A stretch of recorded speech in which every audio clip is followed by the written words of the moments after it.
Today we're going to be talking about coastal beach drainage with some visual assists to help us understand the concept. Coastal drainage is an engineering technique that reduces erosion by burying perforated pipes in the upper beach to lower the groundwater table. First, let's break down some of the systems at play here on the beach that coastal beach drainage tries to mitigate. 90% of the time, waves approach coastlines from an angle. The waves breaking on the shore cause swash. This is the movement of material up the beach as the wave breaks. Backwash occurs as the water follows the most direct route back to the ocean, carrying sediment with it as well. The angled swash and straight backwash moves material along the beach. This is called longshore drift. Over time, this process moves sediment along the coastline to new locations and can move beaches entirely. Sea level is the average height between highest and lowest tide, but the ocean interacts with the shore at various heights around sea level. As waves break on the beach, the water either returns to the ocean as backwash or enters ground storage from the surface storage via a process called infiltration. Ground storage is also commonly called the water table. When the beach is not overly saturated, much of the water will flow through the ground storage, reducing the amount of surface erosion caused by swash and backwash. When the beach becomes overly saturated, the water table rises and the majority of the water from the waves will return to the ocean as backwash, increasing erosion.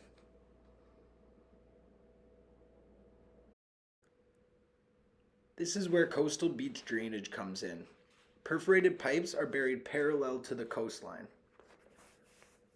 The water drains to a pump that continuously removes water, returns it back to the ocean. These pumps are often buried or discreetly tucked in a pump house to reduce visual impact.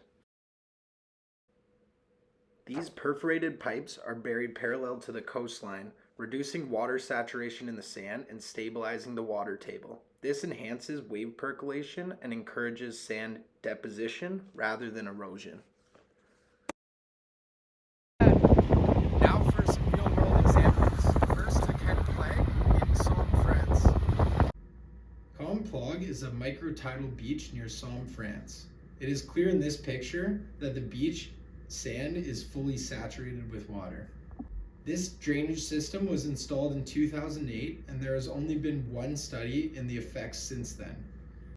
The study showed these sedimentary movements cause a complete reorganization of the beach morphology, with significant erosion of the lower and middle tidal flats, while the upper tidal flat and the foredune are accreting. Based on the one study done here, you can see that what is meant to be the theoretical equilibrium profile of the beach is pretty much stayed consistent over the years. It varies here and there, but it hasn't changed much with the addition of the drainage pipe. Next, let's look at another beach in Bibbione, Venice, Italy. Bibbione in Venice, Italy is a great example of a beach drainage system implemented at a heavily developed beach with lots of human traffic.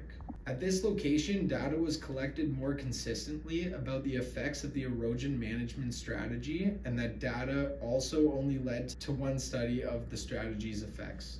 It appears to be good evidence of positive effects, but it represents a small sample of the implementation of this strategy, and therefore is not conclusive. After looking at both of the examples in France and Italy, it is clear that both of these examples suffer from not having enough follow-up studies to show whether or not that they're effective. Both in Bibbione and in Complague, they only had one follow-up. The study in Bibbione, Italy, indicated that this strategy could work, but with only having one follow-up survey like that, it's not enough evidence to conclusively say that it's an effective strategy.